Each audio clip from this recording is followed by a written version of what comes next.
Thucydides, an Athenian, wrote the history of the war between the Peloponnesians and the Athenians, beginning at the moment that it broke out, believing that it would be a great war and more worthy of relation than any that had preceded it. The opening sentence of the history of the Peloponnesian War, written by Thucydides in the 5th century BC.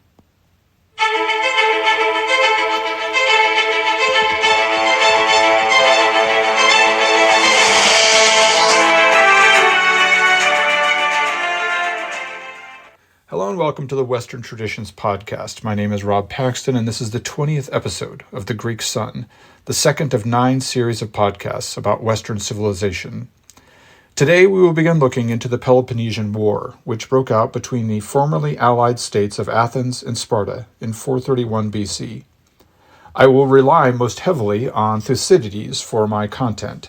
I prefer to speak from primary sources in all my work, and Thucydides was an actual participant in the war, as well as its historian, until he died a few years before its conclusion. He was an Athenian general and a statesman, and he knew such figures as Pericles personally. But before I begin with all this, let me remind you to head over to the website at western-traditions.org if you're not already listening to my podcast there. Check out the maps and the pictures, buy a recommended book or some Western Traditions merchandise, or support the podcast directly through the PayPal and Patreon options. And now, let's return to classical Greece as it unravels into a civil war that threatens not just to undermine the stability of the newborn West, but it also endangers its very survival.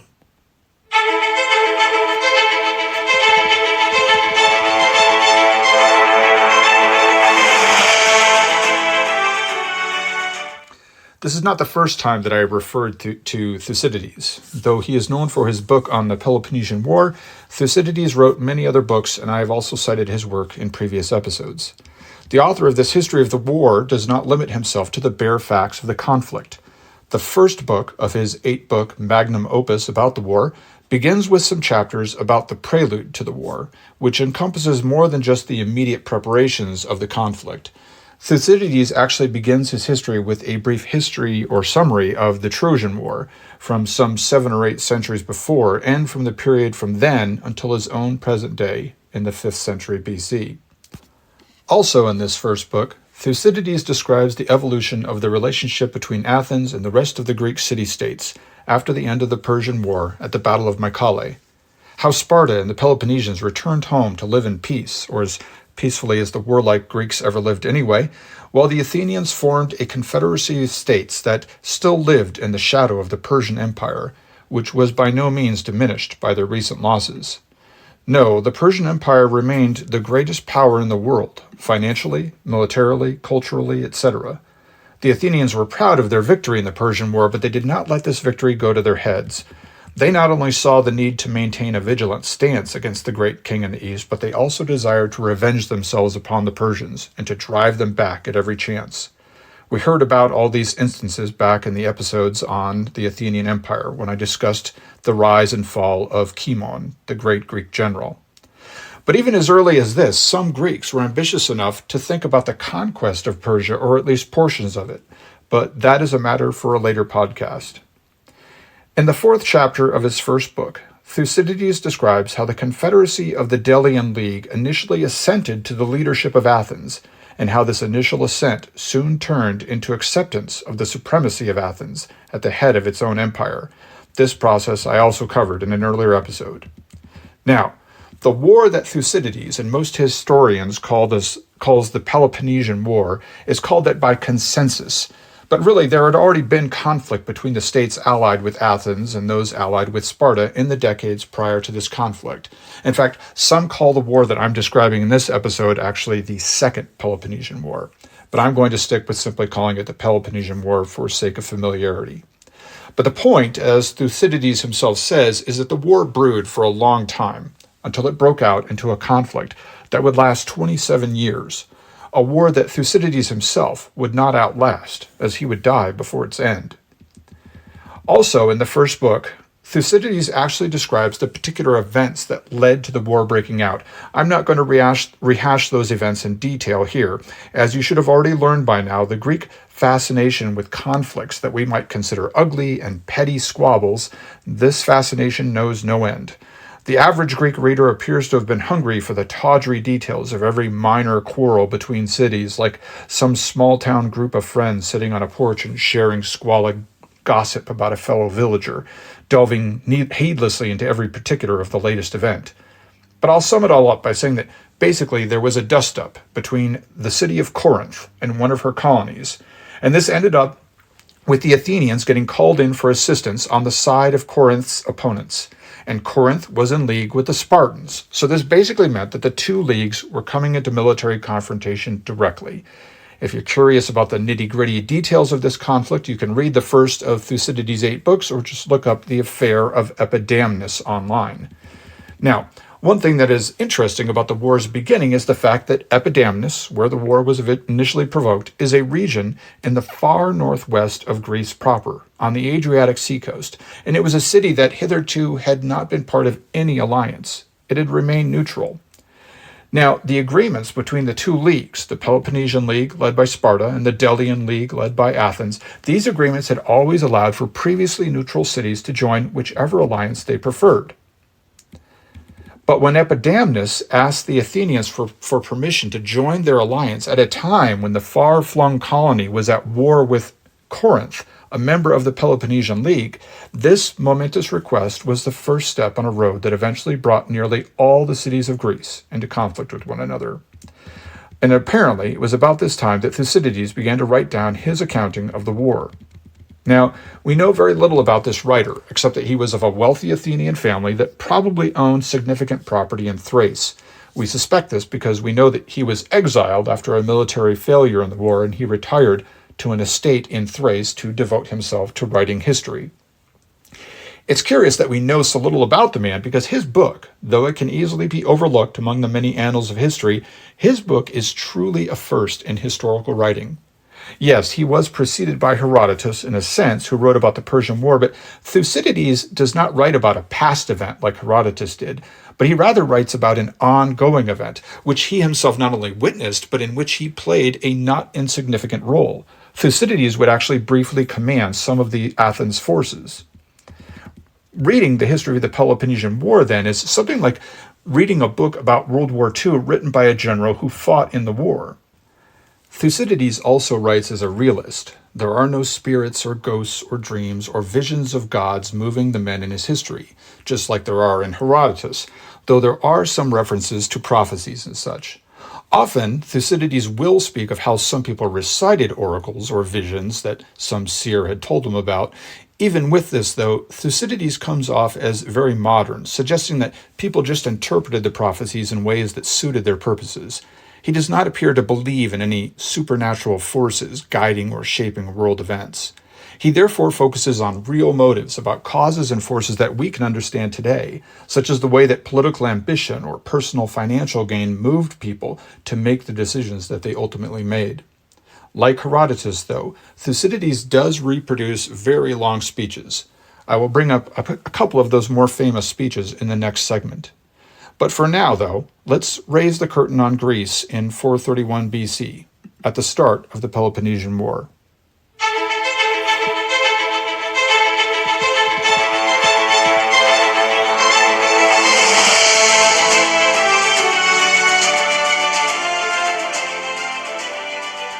As the war began, Pericles was still at the head of the city and of the Delian League, the so-called Athenian Empire.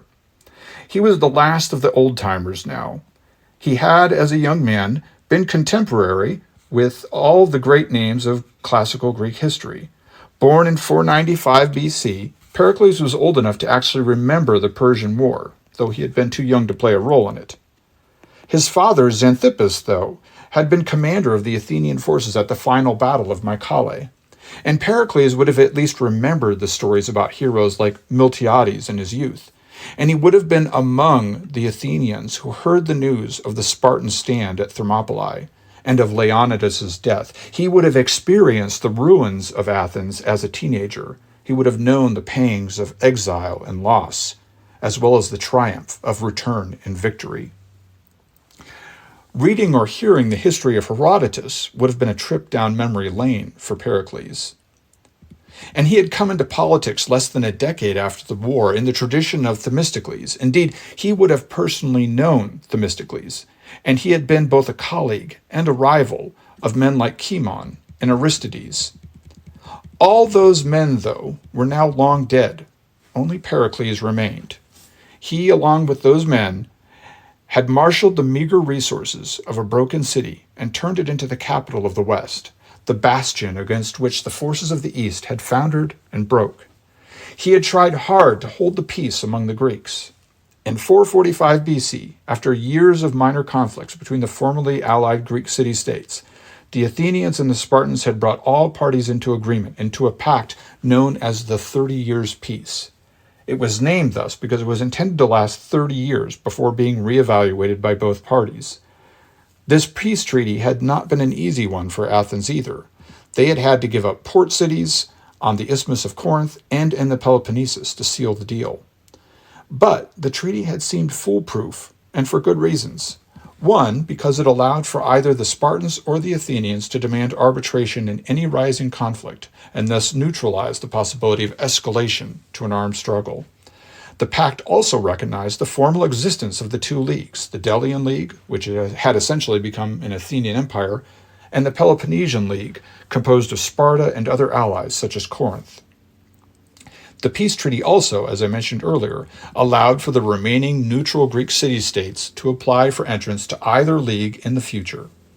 Now, prior to the actual outbreak of war, the 30 Years' Peace had withstood multiple tests of its integrity.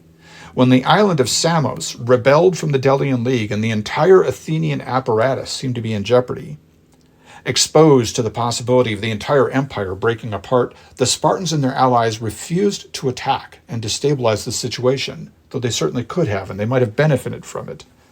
Even the conflict over the Corinthian colony of Epidamnus, which actually began sometime around 435 BC, this did not immediately disrupt the peace. As you can read in Thucydides, numerous conferences and meetings were called after this event. There was no immediate attack by one league against the other, as each league tried to use diplomacy to de-escalate the situation. It was not until 432 BC when things really began to get heated. Thucydides describes how things began to melt down at Potidaea, a city in the far north, a Greek colony on one of those three long, small peninsulas that juts down from the coast of Thrace into the Aegean Sea. This small city was a member of the Delian League, and therefore it paid tribute to Athens like many cities in the region.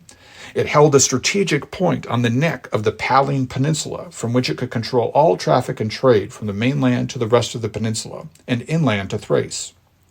However, the place was also a former Corinthian colony and filled with people, therefore suspiciously sympathetic to Corinth, even though they had joined the Delian League, and Corinth was a leading member of the Peloponnesian League, second, of course, to the Spartans.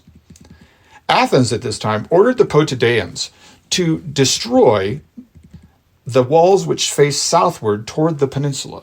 The Athenians did this because they feared that the Potidaeans might revolt and bring the rest of Thrace into rebellion and even involve a prince of the Macedonians as well. They allowed the Potidaeans to leave the northern walls up to defend themselves from the mainland, but they wanted the southern walls reduced so that they might be vulnerable to an Athenian landing force if necessary. The Potidaeans hesitated to obey, and the Athenians immediately sent 30 ships with 1,000 heavy infantry to enforce their request. Already in communication with various enemies of the Athenian cause, the Potidaeans now openly rebelled, and so did the surrounding countryside. After several political machinations, diplomatic intrigue, instances of Macedonians switching sides, and some small-scale battles, this all ended with the Athenians setting in to besiege the city of Potidaea. Even so, with this blood spilt, with the two leagues of allies were not quite at war yet. It took one more provocation in the spring of the following year, in 431 BC, while Potidaea was still besieged, to tip the scales into full-blown war. Down in Boeotia, far from Potidaea, The Thebans, at this moment in history, saw a chance to finally defeat Plataea, a small town nearby them which had long defied Theban power. You may remember that the Plataeans were allies with the Athenians and that, for their size, they had made great contributions during the Persian War. One night, 300 Theban soldiers snuck into Plataea, aided by their own sympathizers inside the town, and declared themselves in control instead of simply attacking. The idea was to give the Plataeans an opportunity to join them in peace and avoid bloodshed. The Plataeans were initially under the impression that a very large number of Thebans were inside their gates, and they were ready to negotiate a surrender. However, during talks with the Theban leaders, they began to realize that there were only a few hundred of the enemy inside their walls. And then the Plataeans made an immediate attack. The Thebans fell back to a more defensible position in the town center, but as the Plataean soldiers attacked them in the streets, women and slaves pelted the Thebans from rooftops with stones and tiles that they tore up from their own roofs.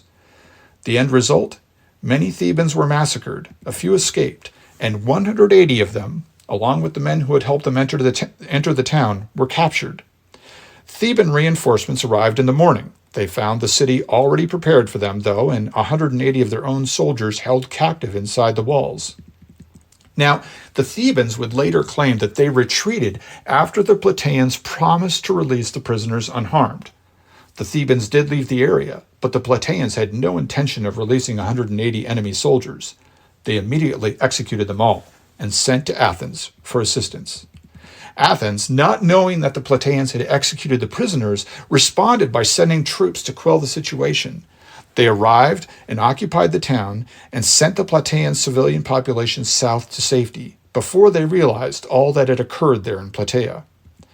Now, it's important to see that this massacre of the prisoners through 5th century BC Greek eyes.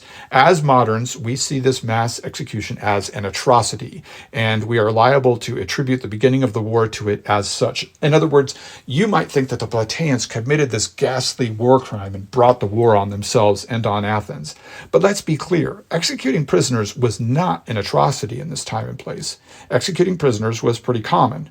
We can judge or pardon the ancients as we wish for this tendency, and I won't bog down into getting why it may or may not have been necessary in ancient warfare, but executing prisoners would have been pretty typical after a battle. Of course, sometimes war captives were also ransomed or traded for other captives held by the opposing forces.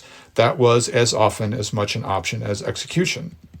No, what made the execution of the prisoners at Plataea so unforgivable was simply that it was not what the opposing party believed would happen. The Thebans left the scene of the battle, according to their own testimony anyway, believing that they had an agreement with the Plataeans, that there would be a negotiation in the future. So the Plataeans were perceived to have broken their word, and the Athenians had appeared to publicly support them in this malfeasance. And it was really just this misunderstanding, that tipped the scales and brought on general warfare in Greece.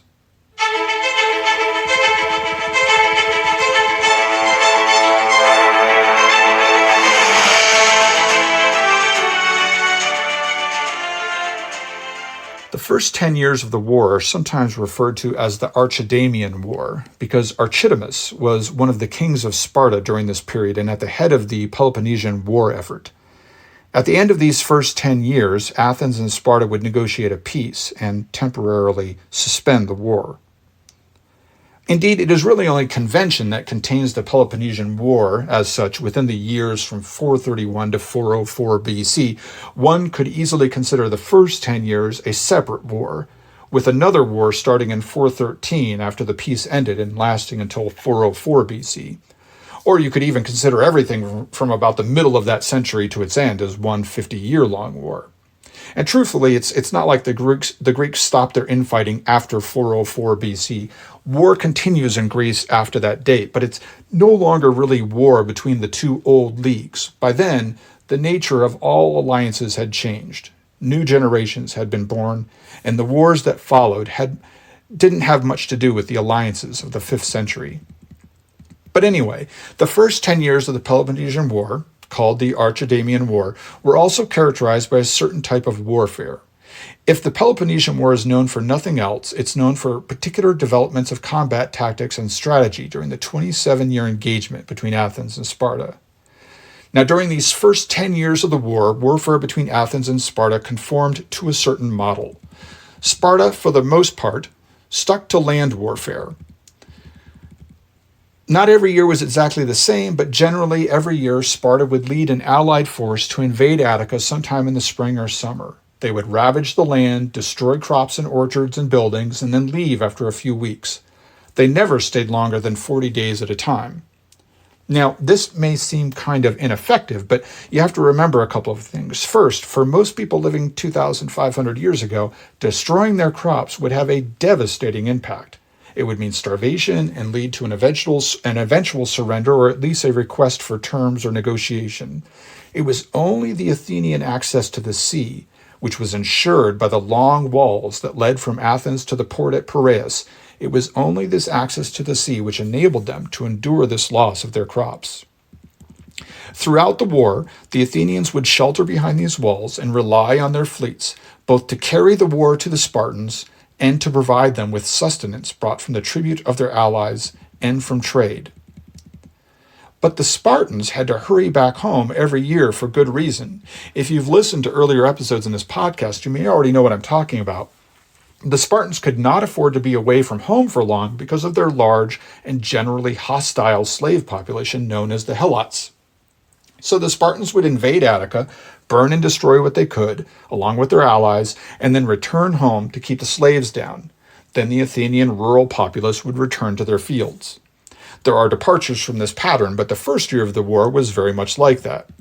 Now, in the text of Thucydides, should you read it yourself, you should know that he typically, but not always, refers to the Spartans as Lacedaemonians. That's the name of the territory in which Sparta was found. For the sake of simplicity and the better familiarity with what most people in today's world have with the term Spartan, I will almost always use Sparta and Spartans where he says Lacedaemonian, except where I think the distinction is important. Anyway, as the Spartans and their allies gathered in the Peloponnesus and prepared to invade Attica for the first time in the summer of 431 BC, King Archidamus cautioned his forces in a long speech, preserved in Thucydides' text. He tells them not to be overconfident just because of the size of their force. The Spartan king clearly respects the capability of the Athenians. He expresses some admiration of their ambition and their tenacity, even if those same traits make them terrible enemies of the Spartans. As the Spartan League gathered its forces, Pericles in Athens called for all the people of rural Attica, or those most under threat anyway, to come to the city and take shelter behind the walls. He explained his strategy to everyone, to let the Spartans waste their strength burning crops and farms, while the people of Athens survived by overseas commerce. Meanwhile, the Athenian navy could unleash hell on the Peloponnesian coastlines and bring the Spartans to negotiation. This was a defensive strategy, meant to let the Spartans wear themselves down without risking Athenian lives. There was no idea of conquering Sparta here. Now, as the Spartans entered Athenian territory, Pericles, ever the clever politician, knew that the Spartan king Archidamus, who was actually a friend of his, he knew that Archidamus might not destroy the Athenian leader's rural estate, either out of respect or to weaken him politically. Because if everyone else's home was destroyed, but the enemy left Pericles' home untouched, it would turn people against him. So Pericles offered his estate to become a public possession in case that happened. He was going all in on Athens, risking everything of his own on the survival of his city. So the Athenians came in from the countryside, bringing as many belongings and goods as they could. Some, the wealthy, had homes of their own to go to inside the city walls. Others had friends they could stay with. Most, however, were forced to camp out on open spaces within the city, which now became crowded with tens of thousands of new occupants. Archidamus, the Spartan king for his part, was criticized by his fellow Spartans for his slow approach. He wasted days besieging a small and unimportant fortress on the border, instead of rushing into Attica and perhaps catching the Athenians in their retreat. Thucydides speculates that he did this because he hoped that the Athenians would see the size of his army and ask for terms right away. Archidamus, like all politicians of the peace treaty years, he wanted to preserve the peace. He wanted to keep the two leagues from descending into general warfare. After several days were lost in this endeavor, Archidamus finally led the Spartans farther into Attica and began ravaging the crops in the fields under the summer sun. He loitered with this vast army for many days in the territory of Acharnae, just 7 miles from the city walls of Athens. Archidamus hoped that the Athenians would see his depredations, become enraged, and come out to battle. This the Spartans desired more than anything, for the Athenians to meet them on the field of battle, to play their game, right? To suffer defeat there, and then to begin the negotiations for terms of peace. But Pericles kept the young hotheads in check inside Athens, though they clamored to form an army and venture forth against the Spartans and their allies. Instead, Pericles sent 100 ships out from the port to go and raid the coast of the Peloponnesus and nearby regions. This fleet that year would ravage several enemy territories and capture more than one city before turning it over to enemies of the Spartans. Pericles would also send out cavalry to harass the enemy whenever he could. And after the Peloponnesians had returned to their home cities in response to these Athenian raids, in the autumn of that year, Pericles put together one of the greatest armies Athens had ever fielded, including 10,000 heavy infantry, and invaded the territory of Megara, which was on the Isthmus of Corinth and part of the Peloponnesian League, and the Athenians inflicted great damage to homes and fields. Then they returned to Athens, but they did not invade the Peloponnesus.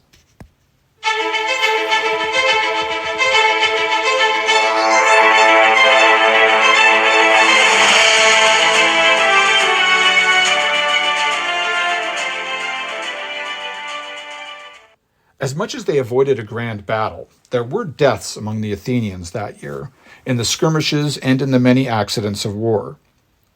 Such heroes, according to old Athenian tradition, were given publicly funded funerals. These funerals took place over several days, during which there were processions and rituals and viewings of the bones before the corpses were buried in tribal graves or placed in tombs. So that winter, the Athenians buried their dead, and Pericles was chosen to speak, to give a eulogy for all the dead. I will include a number of excerpts here, straight from the speech, which is remembered as Pericles' Funeral Oration. After his opening remarks, Pericles praises the ancestors of the Athenians. I shall begin with our ancestors. It is both just and proper that they should have the honor of first mention on an occasion like the present. They dwelt in the country without break in the succession from generation to generation, and handed it down free to the present time by their valor. And if our more remote ancestors deserve praise, much more so do our own fathers, who added to their inheritance the empire which we now possess, and spared no pains to be able to leave their acquisitions to us of the present generation.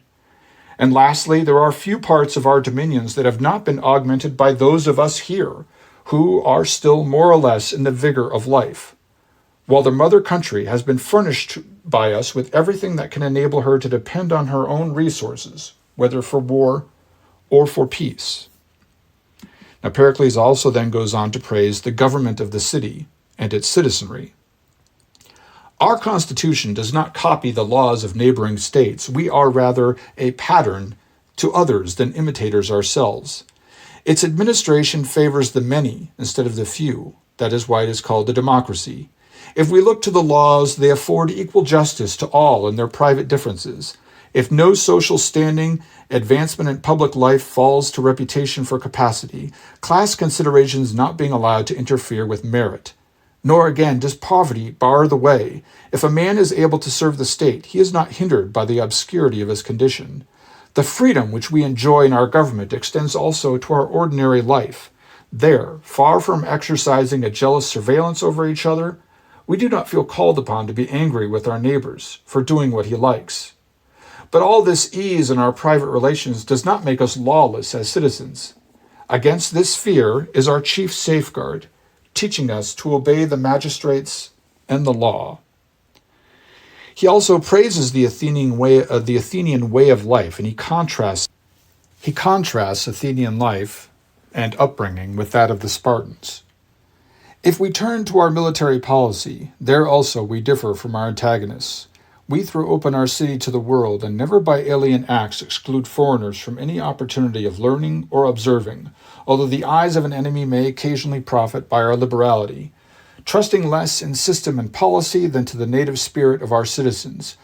While in education, where our rivals the Spartans from their very cradles by a painful discipline seek after manliness, at Athens we live exactly as we please, and yet we are just as ready to encounter every legitimate danger. In proof of this, it may be noticed that the Lacedaemonians do not invade our country alone, but bring with them all their confederates, while we Athenians advance unsupported into the territory of a neighbor. In fighting upon a foreign soil, we usually vanquish with ease men who are defending their very homes. Finally, then, he gets to the matter of the dead men whom he came to eulogize, and Pericles goes on. There is justice in the claim that steadfastness in his country's battles should be as a cloak to cover a man's other imperfections, since the good action has blotted out the bad, and his merit as a citizen more than outweighed his demerits as an individual. And then he goes on to say, so died these men as became Athenians. You, their survivors, must determine to have as unfaltering a resolution in the field, though you may pray that it may have a happier issue. In one of his most moving remarks, Pericles notes that many men have beautiful shrines to mark their graves, but that men who die for their country have a better sepulchre. He says, for heroes have the whole earth as their tomb. He says, noting that they will be spoken of everywhere, for all time, and thus be remembered far longer than the man buried beneath the most beautiful grave marker. Pericles then addresses the families of the men and offers, as he says, comfort, not condolences. These men, he says, avoided all the pains of life and died a glorious death. Listeners here should draw a connection between these remarks and those of Solon on happiness. I went over that in a much earlier episode. Solon, the Greek from the 7th century BC, said that it was only at the time of death that we can judge whether a man was fortunate in life or not. These men that they are bearing, Pericles essentially says here, have completed their journey and died in glory. He then goes on, yet you who are still of an age to beget children must bear up in the hope of having others in their stead. Not only will they hope you to forget those whom you have lost, but they will be to the state at once a reinforcement and a security. For never can a fair or just policy be expected of the citizen who does not, like his fellows, bring to the decision the interests and apprehensions of a father. While those of you who have passed your prime must congratulate yourselves with the thought that the best part of your life was fortunate, and that the brief span that remains will be cheered by the fame of the departed. For it is only the love of honor that never grows old. Here at the end of his speech, he also makes a remark about grieving widows that I alluded to in an earlier episode.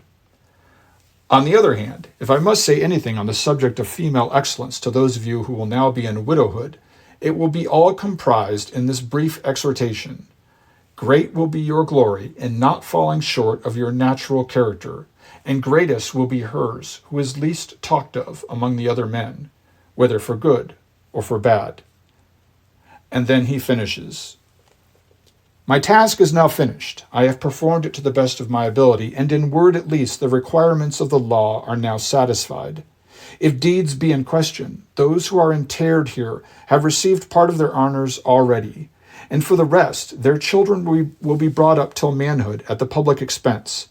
The state thus offers a valuable prize as the garland of victory in this race of valor, for the reward both of those who have fallen and their survivors.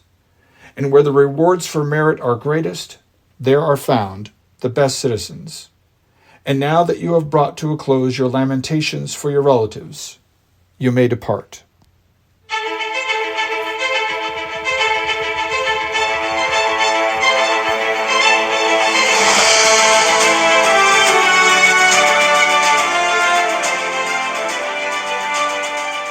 The following year, then, 430 BC, followed that first winter of war, and just as in the first year of the war, Archidamus, the Spartan king, returned with his soldiers and his Peloponnesian allies, and they ravaged Attica, burning crops and destroying buildings. The Athenians fell back behind their walls, relying on their strategy of waiting out the enemy and surviving on tribute from their reluctantly supportive allies and on their trade, while they worked on other ways to defeat the Peloponnesians, through diplomacy, through naval harassment, and expecting that the Spartans would eventually just give up, realizing that they could not defeat in Athens, which was so well connected to the outside world through its control of the sea lanes. And Pericles himself, though he would have now been in his 60s, led the naval expedition of this year, harassing the coastlines of Sparta and ever allies. Before boarding the ships, though, the people of the city witnessed a terrible omen. The sun was eclipsed. Pericles assured the crews of his fleet's ships that there was nothing to be afraid of, that eclipses were astronomical events predictable by science, and there was no cause for alarm.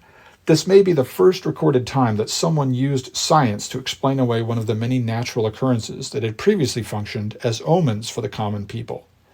But this would be a dark time for Athens. The city that year was struck by a plague. Today, this scenario does not surprise us very much. At least tens of thousands and possibly 100,000 or more people sitting behind the long walls of Athens and the Piraeus, sharing a crowded space and the same air in a city not designed for that quantity of sewage, with their livestock probably gathered in with them. It is easily recognized today that this scenario is ripe for an outbreak of at least one pathogen. It is not necessarily the case that the ancients were unfamiliar with this likelihood either. Thucydides does not write of the plague as something completely unheard of. People had been living in cities for thousands of years, and they had experienced such plagues before. Often these plagues and such, happen to armies in the field, living in unhygienic conditions and often exposed to the elements and poorly fed and dehydrated. The Old Testament records such things happening to an army that besieged Jerusalem centuries before. And Thucydides seems familiar with the idea of a plague. He even tracks its progress from Ethiopia through Egypt and from there to Athens, though he does not necessarily seem to grasp the idea of a vector like fleas or airborne particles or something else. But regardless of how new the occurrence of a plague was for the populace at that time period, Thucydides' book remains as the earliest secular writing about the advent and the proliferation of a disease among an enclosed populace. Reading Thucydides' account of the plague, those of us living in the post-COVID era may see some similarities in experience. In hearing about fatalities and experiencing some of the symptoms of the way that other diseases seem to recede in the presence of the plague, people only seemed to get sick from plague, and the more well-known maladies seemed to disappear for a time. In the same way, during the height of COVID, you might remember that no one seemed to get sick from the flu or any other respiratory illness. You either had COVID or you weren't sick. The symptoms of the plague, as he describes it, are many. He describes, among other things, extreme fevers and diarrhea, but also skin breakouts that he calls ulcers, and even memory loss. It was always possible that there was more than one illness at play here, but it's hard to be sure.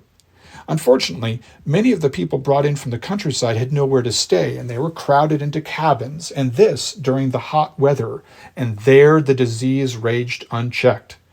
Thucydides relates that some people spoke of a curse that had been placed on the ground before the citadel of the city, which had heretofore been left unoccupied.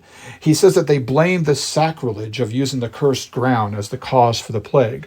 But Thucydides, ever the realist, seems to dismiss the prophecy just as quickly as he brings it up. And again, this may be the earliest recorded instance of such religious skepticism. Regardless of the explanation for its genesis, the plague raged on.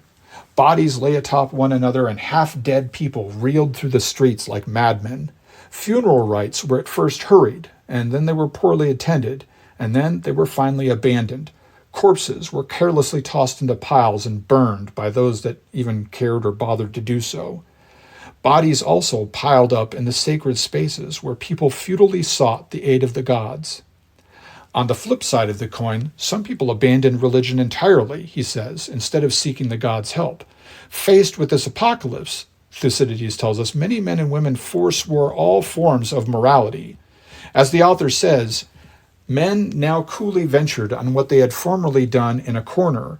They resolved to suspend quickly and to enjoy themselves. Perseverance in what men called honor was popular with none. Fear of gods or law or man, there was none to restrain them. No one expected to live long enough to be brought to trial for his offenses, and before this they felt it was only reasonable to enjoy themselves a little. Thucydides tells us that those who tried to minister to others with the disease quickly became ill themselves. Entire families were wiped out and houses were emptied of living occupants after the plague destroyed entire bloodlines. Further, he reports that though the dead lay everywhere at the height of the plague that year, birds and dogs either avoided the corpses or died after feeding on them. Thucydides records that those few who did become ill with some more familiar malady during this time of the plague, they always quickly moved on to become ill with the plague itself, and this fits with the idea that it took advantage of weakened immune systems. He also writes that those who survived the plague felt something like an invincibility, having survived something that killed so many others, as if he says that they would never succumb to any disease as a result. The symptoms described have led epidemiologists reading these passages to ponder exactly what kind of illness struck the Athenians. We are entirely dependent on descriptions of symptoms, and the symptoms of many varied diseases and illnesses tend to overlap, but most experts tend to think that the Athenians were either struck by an early variant of smallpox or some kind of typhus. Pericles held on to power throughout this initial outbreak of the plague. He continued to organize naval expeditions to harass the Peloponnesian coast, even as the men intended to crew those ships died in the streets. As always occurs in politics, though, opposition arose as soon as circumstances became difficult.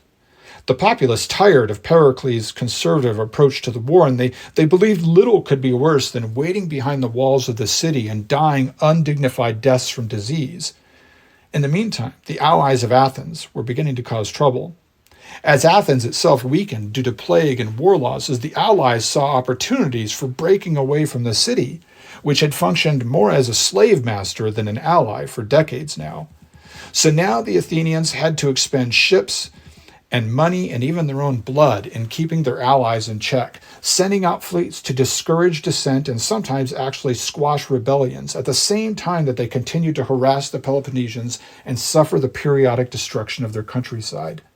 Thucydides here records another long speech that Pericles made in his own defense before the Assembly of Athens, and he defends not so much himself, but his war policy, which he assumed was really on trial. He chides the Athenians for weakness and not wanting to follow through on the original plan to which they had committed, and he makes an interesting point, which continues to carry meaning even into today's politics and geopolitical strategies. He says that the Athenians, though they are reputedly a democracy, have reluctantly come to realize that they possess a tyranny, the tyranny over their many allies. But he again chides them for backing away from the challenges of the day. In essence, he says they have the tiger by the tail, and they dare not let go.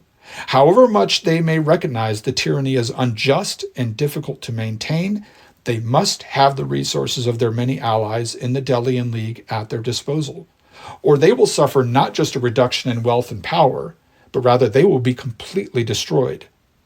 The Athenians could choose to be tyrants or to be slaves. There was no place in between for them. It was all for nothing. In spite of this masterful, if defensive speech in his own defense, Pericles was removed from power anyway. One of the men who had led the charge against him, by the name of Cleon, rose now to lead as the strategos, or high general of the war. Cleon had already served in the present war as one of the 10 generals beneath Pericles, who at that time was the strategos, and he had now become the leader of the long-suppressed aristocratic faction in the city. Remember that Pericles had led the whole city for decades, but his roots were really with the democratic faction, and now Cleon was leading the aristocrats. That year, also unrelated to events in Athens, the city of Potidaea finally fell to its Athenian besiegers. A rare victory amid the early troubles of the war, but it did little to alleviate the suffering of the Athenian people. Trapped behind their walls, they were always near starvation and succumbing to plague left and right. So Pericles lost power that year. Later that same year, 2 of his sons died from the plague as well. But the aristocrats were unable to provide any sort of viable alternative to Pericles, and he was recalled to power. But not long after, in the 3rd year of the war, in 429 BC, Pericles, amid his administration of the many endeavors of the city, Pericles himself sickened and died from his plague symptoms.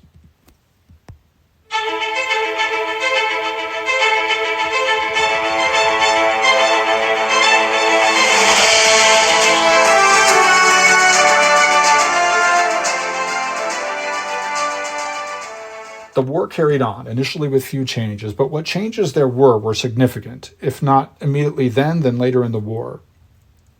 Already in the second year of the war, the Spartans loaded men onto ships and sent a fleet to harass the allies of Athens. Now, this was not the first time that the Spartans had ever taken to the waves, but it would mark the first step in an evolution of Spartan military strategy in this war. Remember that the Spartans had always focused on land victories with a highly disciplined and heavily armored infantry force. As the war progressed, the Spartans would take to the waters with increasing confidence and with strategic decisiveness. For Athens, with the death of Pericles, the city would begin its long, miserable decline into political strife and dissension. The city would return to its former ways, dividing up into political factions. However, the regression into political division would be more violent than it had ever been. Power would change hands multiple times during the war between different poles of political thought, between those who prized democracy and the rights of the commoners and those who longed for the stability and certainty of aristocratic rule. And of course, tyranny would always threaten. We will get into the details of this political unraveling in future episodes. So then, with the passing of Pericles, the last link to the glorious past of Greek unity and their victory over the Persians was gone. Now the diplomatic stage was peopled entirely by new actors, men whose primary experience of war had always been of the internecine kind, the war between Greek brothers. This truly was a traditional Greek way of life, after all. You may remember from prior episodes that this was the usual Greek internal strife, multiple and constant wars between petty city-states, not large blocks of united allies fighting for a common cause. Greece was, in a sense, reverting to the mean. For many years after this, no more thought would be given to freeing people in the East from Persian tyranny. From now on, the real struggles were internal to Greece and to each of her cities. Spartan versus Athenian, democrat versus aristocrat.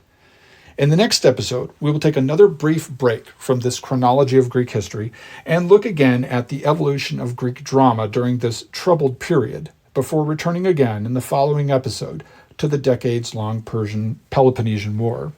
Until then, I thank you for listening to the Western Traditions Podcast.